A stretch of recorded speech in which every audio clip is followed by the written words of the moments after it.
നിലമ്പൂരിലേക്കാണ് ഈ മണിക്കൂറിൽ ആദ്യം പോകുന്നത്. നിലമ്പൂരിൽ പോരാട്ടം മുറുകി UDF-ൽ മുറുമുറുപ്പ് തുടങ്ങി. സതീശനെതിരെ ലീഗ് രംഗത്ത്.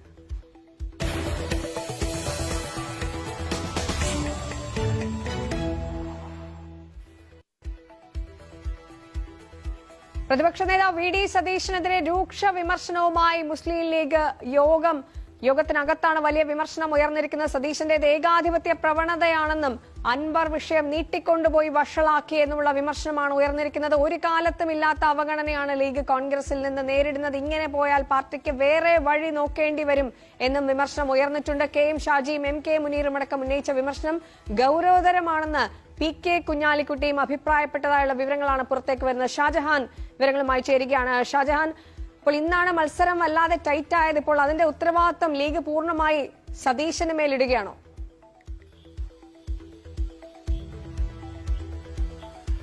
അൻവറുമായുള്ള പ്രശ്നം പറഞ്ഞു തീർക്കാനായി ലീഗ് കുഞ്ഞാലിക്കുട്ടി തന്നെ നേരിട്ട് ഇടപെട്ടിരുന്നു. പക്ഷേ സതീശന്റെ നിലപാട് കാരണം അത് പരിഹരിക്കാനായില്ല. അതുകൊണ്ട് തന്നെ ലീഗിന് ഇക്കാര്യത്തിൽ ഒരു വലിയ തരത്തിലുള്ള വിമർശനം അല്ലെങ്കിൽ ലീഗിന് എതിർപ്പ് വിയോജിപ്പുള്ളതായി തന്നെ ഇന്നലെ നമ്മൾ റിപ്പോർട്ട് ചെയ്തിരുന്നു. അതിന്റെ ഒരു തുടർച്ചയെന്നോണമാണ് ഇന്നിപ്പോൾ മലപ്പുറത്ത് നടന്ന നേതൃയോഗത്തിൽ വലിയ വിമർശനം ഉണ്ടായിരിക്കുന്നത്. സതീശന്റേത് ഏകാധിപത്യ പ്രവണതയാണ്. ഈ പ്രശ്നം നീട്ടിക്കൊണ്ടുപോയി വഷളാക്കി ലീഗിന് ഒരു കാലത്തും ഇല്ലാത്ത തരത്തിലുള്ള അവഗണന നേരിടേണ്ടി വരുന്നു. അതിന്റെ ഉത്തരവാദിത്വം കോൺഗ്രസിനാണ്. അതുകൊണ്ട് വേറെ വഴി നോക്കുന്നതാണ് നല്ലത് തുടങ്ങിയ തരത്തിലുള്ള ചർച്ചകളാണ് യോഗത്തിനകത്ത് നടന്നത്.